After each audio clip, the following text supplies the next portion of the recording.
Okay, question that you just brought it up. Yeah. What is your favorite finisher?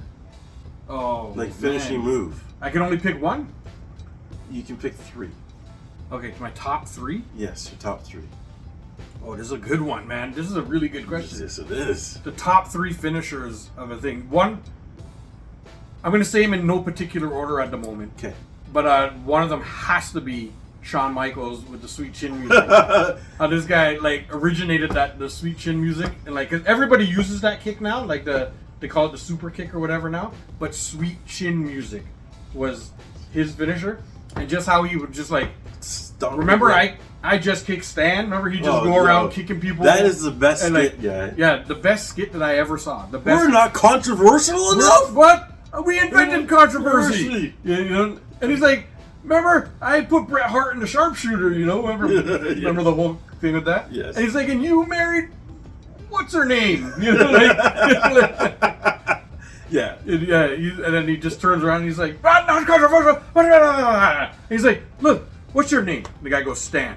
Wah! And he gives Sweet Chin music and he's like, I just kicked Stan. But what I like is how he kicked everybody else. Yeah, he's just like, what are they talking about? And he started going, yo, Triple H broke in that skit, right? Triple H burst out laughing. He broke. Like, he fully broke Triple H character. Because he kicked everybody's face off. In the hallway, papers were flying. Like, some dude walking around with a file. Boom, papers are flying. He's that was hilarious. Everybody. That was probably one of my Yo, thanks, Poke Fam. favorite scenes. Thanks for coming out. Thanks for dropping those likes, bro. Yeah. So Sweet Chin music number 1 has to be like the Stunner. There's like Stunner and RKO. I guess they're kind of the same-ish. You know, Randy Orton does his like sort of out of nowhere. Yes. But I think like Randy Orton's, I think the Stunner was good, but the RKO was like a little bit bigger, I think, because people started doing like RKO to their friends at the pool and shit. You ever see those videos? RKO everywhere, guys. RKO out of nowhere. I love the videos where they take this little character and people are doing stuff, and then he'll RKO them. Yeah, just when they actually trip. Yes, you just see he comes like. Yeah. So like the RKO Stunner, I think they're kind of the same. I think they're the same. RKO is a little different, but they're the same. Because isn't the Stunner RKO isn't the same as the Diamond Cutter? Yeah, so that's part of it. That's like that too. I mean, and then realistically, like, Kevin Owens does a Stunner now, and there's a bunch of people who kind of do like their own version of it. Right. Stone Cold made it huge because I love the Stunner, the actual Stunner, because there was like, well, because Stone Cold did it to people and it was great. But then there was one episode where Stone Cold was like banned from the building, one episode of Raw, and he came in at one time. He came from under the ring and just and he stunned both people and ran away. And then he came from the crowd. Yes. Like he just every single match in that on that night. He came in and stunned everybody and left. That's and awesome. Ran away before security could grab him. So like, yo, that's a great memory of the Stunner. The Stunner was just such a good thing. And then I think my number 1, no, not number 1. Remember, I'm doing it in no particular order. Yeah. The other one that I really liked was probably like Undertaker. Tombstone. The Tombstone was like. His Tombstone was very iconic. The Tombstone was like a big, like that was the ultimate finisher. When he tombstoned somebody, they weren't getting up. No. It was like very rarely somebody sort of kicked out of the tombstone. Yeah. He would do it and then fold the arms and then do the eyes and all that stuff and stick his tongue out and shit every time he pinned somebody. Yeah. I don't know. There might be a few people in history, but not very many that's kicked out of like the tombstone. No. The tombstone was like, I think that's like, so I think that's my top 3. You have anything different? Well, RKO is number 1 for me. Yeah. Number 2, D'Lo Brown. Running power bomb. Oh, the running power? Yeah.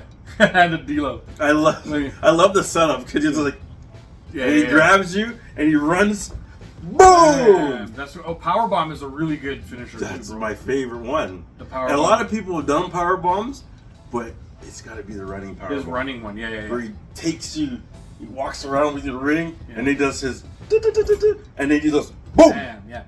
Finish. And then, you know, I'm biased. Yeah. Because, you know, he's sitting on your lap, but I like the leg drop. The Hogan leg drop? The Hogan. Big Show does it too. Yeah. But Hogan's is iconic. Yeah. Because he gives you the leg drop, and then he gives you the elbow. Yeah. Or sometimes he gives you the leg drop. Yeah. You know? Boom! So, I like the kick, though. Yeah. So, throws you off the rope and just boom in your face. Kicks you in your face and then leg drops you. The leg drops you. Like, yeah. That, I love that. Yeah. That was like my favorite move. You know? I used to try to leg drop people at school. You know what I did in school? A lot? We used to all do it. If you caught one of your boys slacking from behind, we used to put them in the cross-face chicken wing. Oh. Remember Bob Backlund did the chicken wing? Yes. And we used to put people in the chicken wing all you know the time. what? Chicken wing is nice, but yeah. you know, I'm gonna give a shout out to a move that I still use to this day, and that's the full Nelson. Oh yeah. Wasn't it Greg the Hammer Valentine? Didn't he have a full Nelson? Did he do it? No, was it Greg the Hammer? Didn't he do a version of the full Nelson? I don't think it was the Hammer. He did the elbow. Did he do the elbow? Someone did the full Nelson. I just remember. I know what you're talking about. Somebody clearly did. That was the finishing move, and he used to like whip people around.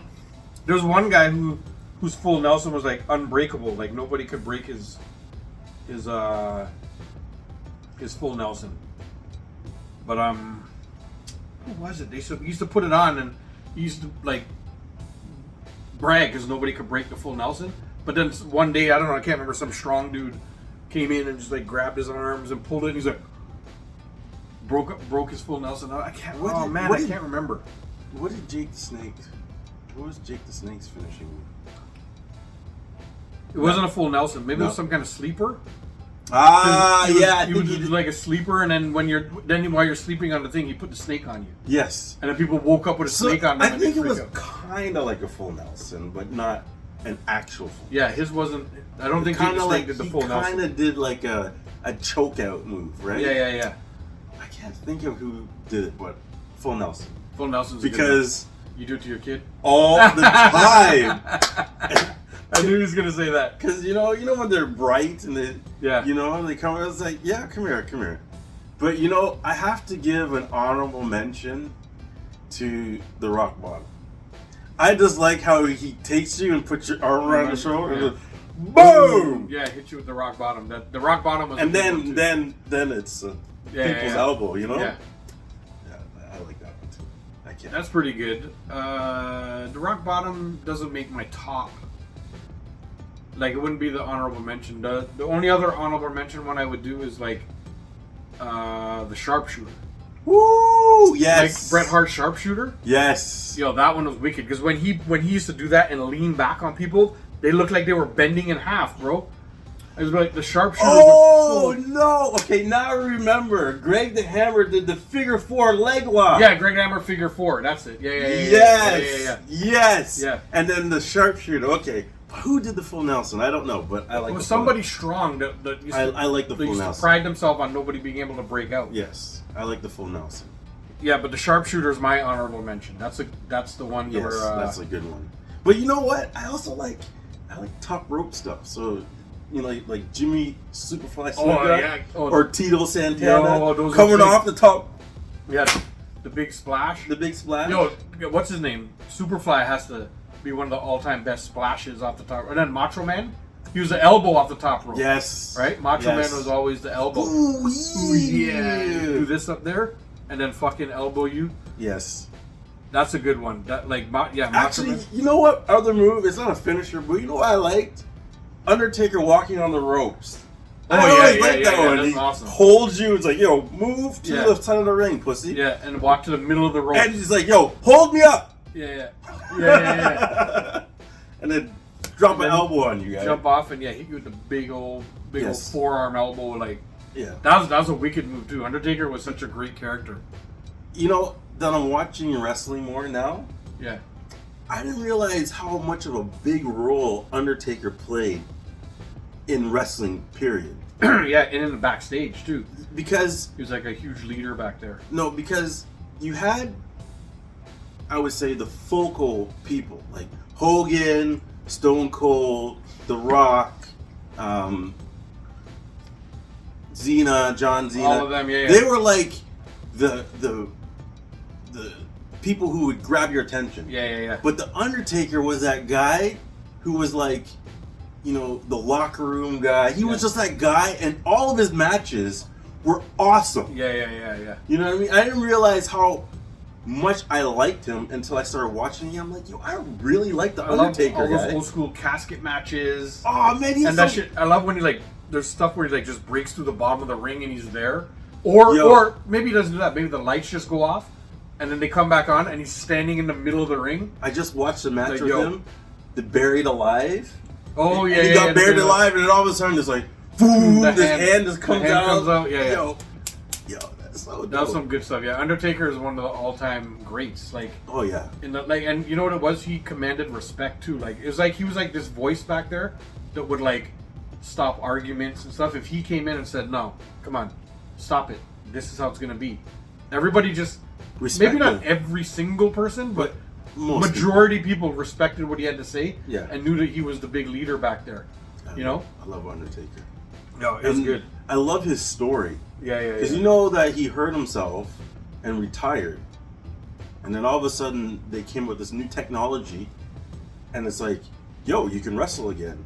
And he'd already cut his hair off. He was done. Yeah. And that's when he came back as American Badass. American Badass. Yeah. And come on the Harley and whatnot. Yeah. I'm like, yo, just reinvent yourself. How do you take the Undertaker and then come back just as good? Yeah.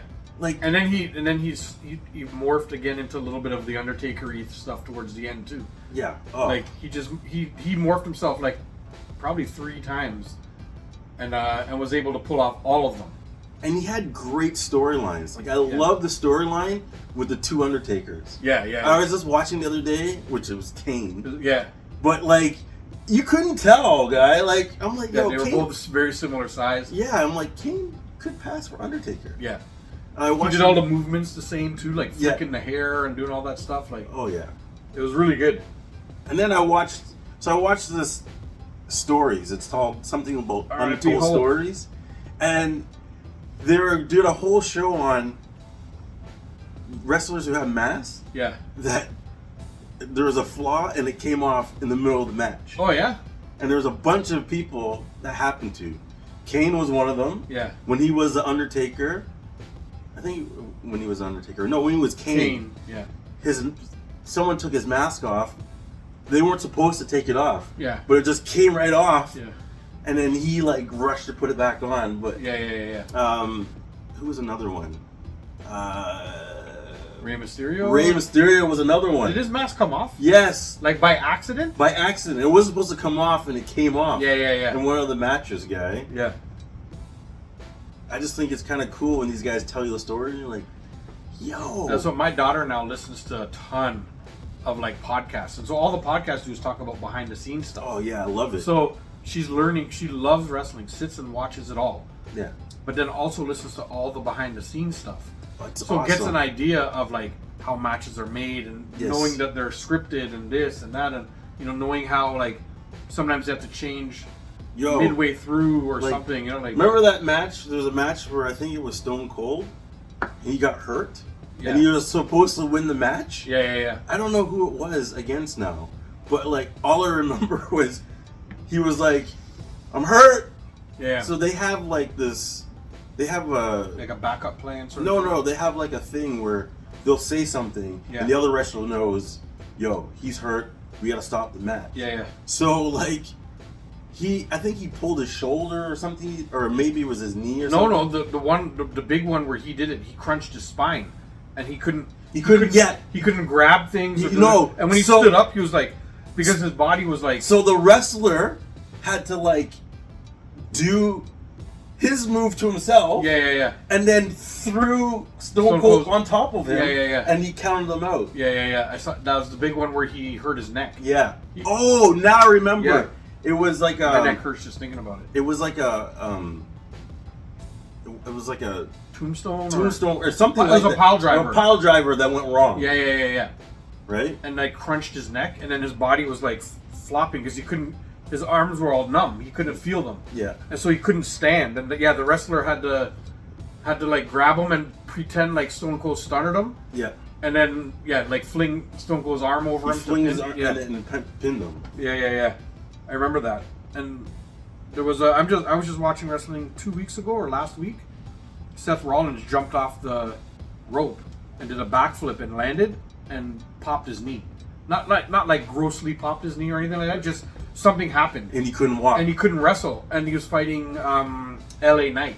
Right. So LA Knight had to you can see like the doctor and everything came. And they were like, oh, what's going on?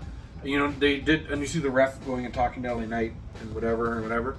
And as soon as, it's like Seth Rollins said, I can, if he does his finisher, I can just do it, you know, because it has nothing to do with the legs. Right. So he stood up, kind of limped to him, and LA Knight just did like a finish move on him, which has nothing to do with like hitting his leg. Right. And he fell down, and he pinned him, and he went right out the ring.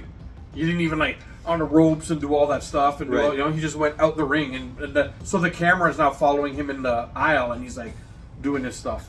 But I don't think he was supposed to win at all. Right. You know, like, and the match had to end though. Yeah. And so they just kind of gave it an ending. Yeah. And then, but you can see and you could almost see on his face he was worried. Yeah. You know, Seth is a big dude in the company. Yeah. You could see on his face like he looked worried a couple of times. I was like, fuck. Like you can see the realness of yes. You know? There was one match, I think it was Stone Cold, I think he was fighting Yokozuna. Yeah. And he shit himself. Really? In the ring.